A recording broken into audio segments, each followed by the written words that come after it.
स्वागत है आपका। तो आज हम जिस टॉपिक पे बात करेंगे, पहले मैं उसके बारे में आपको जानकारी दे दूं।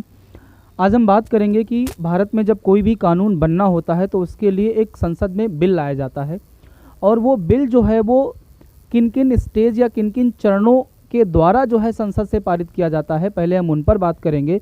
फिर उसके बाद वो संसद द्वारा पारित होकर राष्ट्रपति के पास जाता है, और राष्ट्रपति को जो है उस बिल पर किस प्रकार के अधिकार होते हैं उनकी बात करेंगे। साथ ही साथ राज्य में जो प्रोसेस होती है, किसी राज्य में कोई बिल अगर राज्य विधानमंडल द्वारा पारित किया गया है तो राज्यपाल के पास उस बिल पर जो है कौन कौन से अधिकार होते हैं उनकी बात करेंगे। और लास्ट में हम जो है वो राष्ट्रपति का जो अध्यादेश जारी करने का अधिकार होता है, उसके पास जो एक पावर होती है अध्यादेश की, उस पर भी हम लोग बात करेंगे।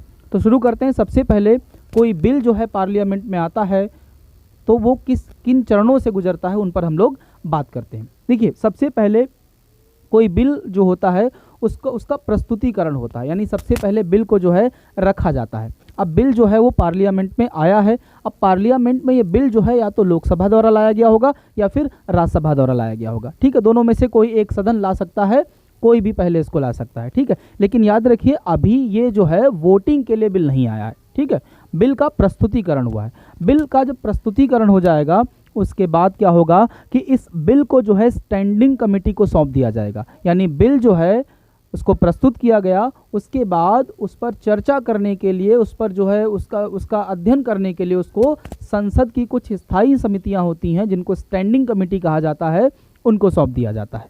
अब आपके सामने प्रश्न उठ रहा होगा कि स्टैंडिंग कमेटी क्या होती हैं, तो मैं बता दूं संसद में बहुत सारी स्थायी समितियां होती हैं, जैसे प्राक्कलन समिति, लोक लेखा समिति, याचिका समिति। संसद में गायब रहने वाले जो सदस्य होते हैं उनके संदर्भ में एक समिति होती है।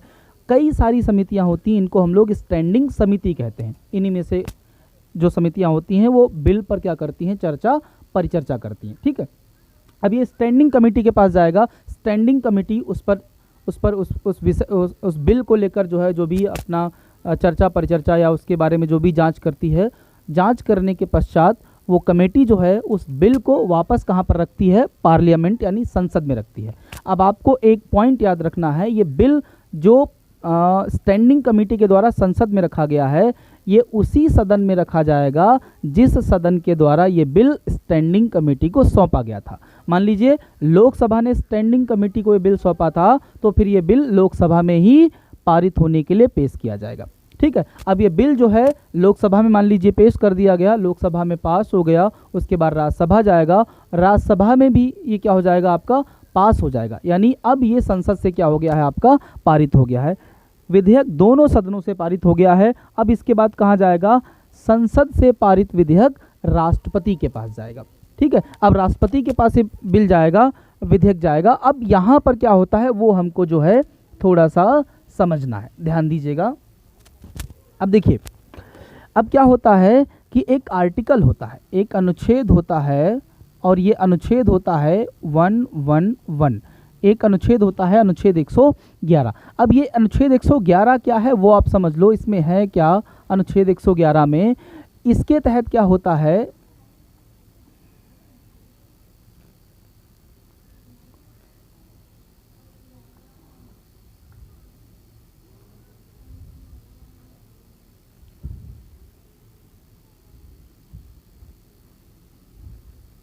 याद रखिए कि राष्ट्रपति जो होता है, जो भी संसद से बिल पारित होते हैं, अनुच्छेद 111 के तहत राष्ट्रपति को जो है उन बिलों पर क्या होते हैं, कुछ अधिकार होते हैं। अब वो अधिकार कौन कौन से होते हैं यहाँ पर समझने का प्रयास कीजिएगा। वो क्या कर सकता है, बिल पर सहमति दे सकता है, उसको पास कर सकता है, या फिर वो बिल को अपने पास रोक सकता है, या फिर वो बिल को जो है क्या कर सकता है, वापस जो है पार्लियामेंट को सौंप सकता है। ठीक है, इसको वापस कर सकता है कि आप इस पर दोबारा से पुनर्विचार करें। यानी राष्ट्रपति के पास 3 अधिकार होते हैं किसी भी बिल को लेकर। एक तो या तो उस बिल पर वो हस्ताक्षर करके उसको पारित कर सकता है, जैसे ही राष्ट्रपति बिल पर हस्ताक्षर करेगा वो बिल जो है वो क्या बन जाएगा, वो विधेयक जो है क्या बन जाएगा, एक कानून बन जाएगा। या फिर उसको जो है उस पर वो वीटो पावर का यूज़ कर सकता है, उसको वो अपने पास रख सकता है। वीटो के बारे में हम एक स्पेशल क्लास बनाएंगे, उसमें आपको प्रॉपर तरीके से बताएंगे। या फिर उस बिल को वो जो है पुनर्विचार के लिए वापस भेज सकता है। जैसे ही वो साइन करता है वो बिल आपका कानून बन जाता है और उसी समय से वो आपका अप्लाई हो जाता है। इतनी बात क्लियर है, यानी बिल कैसे आता है और किस प्रकार से जो है वो कानून बन जाता है, ये आपको समझ में आया है।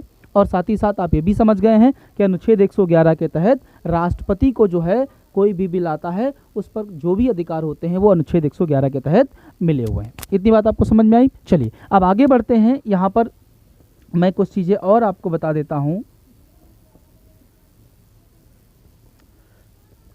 राष्ट्रपति की जब बात चल रही है तो थोड़ा सा गवर्नर के बारे में जान लीजिएगा। देखिए, अब जैसे हमारा राज्य विधानमंडल है, ये राज्य विधानमंडल, ठीक है, राज्य विधानमंडल कोई बिल पारित करता है, कोई बिल पारित करता है, ठीक है, यहां से कोई बिल आपका पास हो गया है। पास होने के बाद ये जो राज्य विधानमंडल का बिल जो है वो पास होने के बाद किसके पास जाएगा? ये आपका राज्यपाल यानी गवर्नर के पास जाता है, ठीक है, ये बिल गवर्नर के पास जाएगा। अब ये जो गवर्नर होता है इसके पास ये जो बिल आता है, ठीक है, इस बिल पर जो है अनुच्छेद 200 के तहत कई सारे इसको अधिकार होते हैं, ठीक है, यानी राज्य विधानमंडल द्वारा अगर कोई बिल पारित होता है तो वो किसके पास जाता है? राज्यपाल के पास जाता है। अब राज्यपाल के पास जो है इस बिल को लेकर या इस बिल पर जो अधिकार है वो 3 प्रकार के होते हैं। वही अधिकार है कि क्या कर सकता है, ये इस बिल को पास कर सकता है या फिर इस बिल को जो है वो अपने पास रोक सकता है और या फिर उसको जो है वो पुनर्विचार के लिए फिर से राज्य विधानमंडल को वापस भेज सकता है।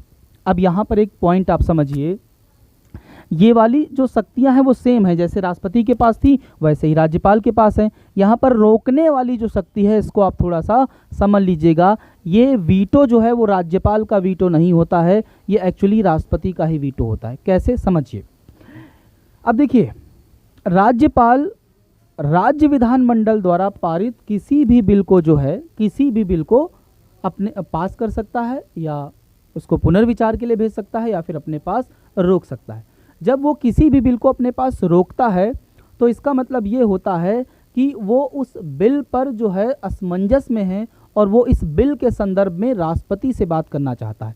यानी राज्यपाल क्या करेगा, किसी बिल को अगर अपने पास रोकता है तो वो राष्ट्रपति को ट्रांसफर कर देता है। अब ये बिल किसके पास जाएगा? राष्ट्रपति के पास जाएगा। अब इस पर सहमति किसकी चाहिए होगी? राष्ट्रपति की सहमति चाहिए होगी। और याद रखिए, जब ये राज्य विधानमंडल का कोई बिल जाता है राष्ट्रपति के पास तो राष्ट्रपति के पास अनुच्छेद 201 के तहत जो है ये अधिकार होता है कि वो उसको पास कर सकता है या फिर उसको जो है पुनर्विचार के लिए वापस भेज सकता है। इतनी बात क्लियर है, ठीक है। यानी एक तरीके से अगर देखा जाए तो अनुच्छेद 200 के तहत राज्य विधानमंडल के जो भी बिल होते हैं अनुच्छेद 201 के तहत उन पर राज्यपाल को अधिकार होता है उनको पास करने का, उनको रोकने का या उनको राष्ट्रपति के पास भेजने का। और अनुच्छेद 201 के तहत जो राज्य विधानमंडल के बिल राष्ट्रपति के पास जाते हैं उसके पास अधिकार होता है अनुच्छेद 201 के तहत कि वो उन पर क्या कार्रवाई, उस बिल को लेकर जो है क्या कार्रवाई करना चाहता है। इतनी बात आपको समझ में आई होगी कि राज्य विधानमंडल के जो बिल होते हैं उन पर राज्यपाल को अधिकार और जो पार्लियामेंट के बिल होते हैं उन पर राष्ट्रपति को अधिकार। इतना समझ में आ गया। चलिए अब आगे हम लोग बढ़ते हैं और जो अगला जो हम आपको बताना चाहते हैं वो हमारा अध्यादेश है, यानी राष्ट्रपति की जो अध्यादेश शक्ति होती है उस पर हम लोग बात करते हैं।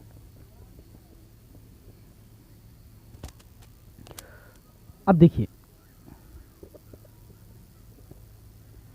थोड़ा सा इसको समझ लीजिए कि देखिए एक अनुच्छेद होता है, आप सब लोग जानते हैं अनुच्छेद एक होता है 1, 2, 3 यानी 123 और आप इसमें जानते हैं कि राष्ट्रपति के पास एक पावर होती है कि वो अध्यादेश जारी कर सकता है। सबसे पहले आप समझ लीजिएगा कि अध्यादेश क्या होता है। देखिए, जब संसद के दोनों सत्र जो हैं या दोनों में से कोई एक सत्र सदन में जो है वो संसद के दोनों सदन या दोनों में से कोई एक सदन सत्र में ना हो तो ऐसे में राष्ट्रपति जो है वो मंत्रिमंडल के अनुमोदन पर या मंत्रिमंडल की सिफारिश पर या मंत्रिमंडल के रिक्वेस्ट पर जो है एक आदेश जारी करता है। एक ये जो आदेश होता है उसी को हम लोग क्या बोलते हैं? अध्यादेश बोलते हैं। क्लियर है? यानी अध्यादेश क्या है कि जब संसद के दोनों सदन या फिर कोई एक सदन सत्र में ना हो तो ऐसे में मंत्रिमंडल की सिफारिश पर राष्ट्रपति द्वारा जारी आदेश क्या कहलाता है? आपका अध्यादेश कहलाता है। ठीक है, तो अध्यादेश क्या है वो आपको समझ में आया है। अब यहाँ पर याद रखिएगा कि ये जो अध्यादेश होता है, ये जो अध्यादेश होता है वो जारी किन परिस्थितियों में किया जाता है, यानी इसको किन परिस्थितियों में जारी किया जा सकता है वो थोड़ा सा आप समझिए। पहली कंडीशन क्या है, मैंने आपको बताया, पहली कंडीशन क्या है कि संसद सत्र में ना हो, सत्र में ना हो, पहली कंडीशन ये है। दूसरी कंडीशन क्या हो कि आपातकाल स्थिति हो। आपातकाल का मतलब किसी कानून का लागू होना अनिवार्य,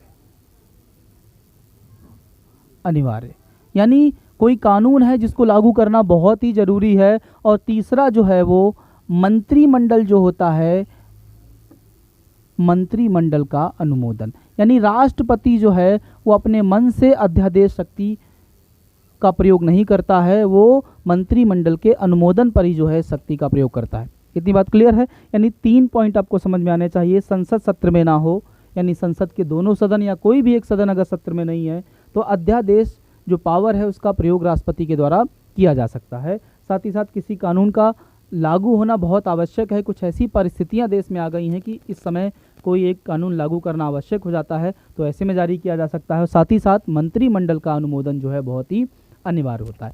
यानी अध्यादेश लागू कब किया जा सकता है और मतलब किन कंडीशन में लागू किया जा सकता है और किस अनुच्छेद के तहत लागू होता है, ये आपको समझ में आया। और अध्यादेश है क्या वो आपको समझ में आया।